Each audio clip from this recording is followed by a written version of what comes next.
Hi everyone, very happy to be part of this session on next generation planning. My name is Vincent Soucaret, good pronunciation.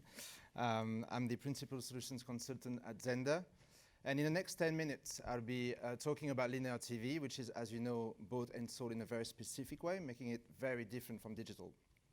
But most importantly, I'll be exploring what the future of TV buying and planning could look like, using some analogies along the way. So let's start by looking at the TV market trends. When we look at those, we can see that programmers are finding it harder and harder to scale their operations. This is because the systems that are in place cannot just simply be automated because of all the technology, but also well-established panel-based currencies. Now, when we look at markets where addressable TV is mature enough, obviously the US is a good example, these inefficiencies in technology and data means that the linear TV buyers are increasingly focused on leveraging their data to define and reach their audiences. Finally, we live in a great era of content, which means consumers have so much choice in terms of what they can watch, but also how they can watch it. That makes it a very, very fragmented market. So for all these reasons, it's very easy to see that we need to advance how TV advertising is using technology and data to buy premium content. Now, we've been talking a lot about the evolution of TV in the past few years, especially in the past 2 days. But other industries have also been through a lot of evolutions, and I think it'd be interesting to kind of see similarities with our own industry. So let's go away from the TV market for a little bit. And because it's the holiday season, I thought it'd be good to kind of have a look at the travel industry. Specifically looking at the automation phases it went through. I promise I'll go back to TV market later. So I've oversimplified this industry by using 3 entities. One hand, you have the consumers, then the travel agencies and the airlines. And the first automation phase was the supply management. Back in the 50s, the airlines were spending more than 90 minutes per consumer to complete a booking. So airlines realized that they need to develop some sort of system, booking system, to check the seats availability within all their flights. This really was the first step towards automation. Next came the sales and distribution phase. The booking system were becoming more and more complex, making the travel agencies the preferred way for consumers to book their airline tickets. So airlines quickly understood that. So they installed booking terminals within the travel agencies themselves. This really was a way to open up scheduling and pricing to travel agencies. So really a way for travel agencies to access in a centralized fashion all that supply. Fast forward to a few years ago, thanks to advance in technology and obviously internet, direct access was given to consumers. So consumers were able to book our airline tickets directly on the airline's website or through a travel portal, directing you to the airlines or via any agencies as well. But that direct access to supply, in a way, did not come alone. We also have more control. When you select your seat or your meal, that gives you a lot more control as well when you book your ticket. So now let's go back to TV. How does that translate to our own industry? Well, I hope you saw some similarities, and I'm going to deep dive into those 3 phases as I go through them again. So here again, oversimplified the ecosystem with just representing the brands, the agencies, and the programmers. And if we go through those 3 phases, we have first the supply management. This is already behind us.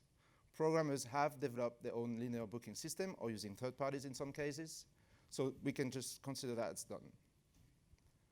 The next phase, sales and distribution, did happen in some countries, did not in others. But if we look at the UK, for example, we have a system called Carrier, which is essentially a tool that buying agencies can use to book airtime for ads that have received approval.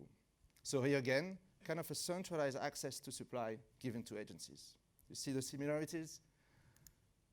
Next come the advanced discovery. This should be a way to give brands direct access to that supply. We have some solutions today. We've talked yesterday at the opening session about SkyAd Smart, I'm sure we will see more and more of those solutions coming with Addressable being available. And actually talking about addressable TV, this can be seen as some sort of control given to the brands themselves, as they can target specific households.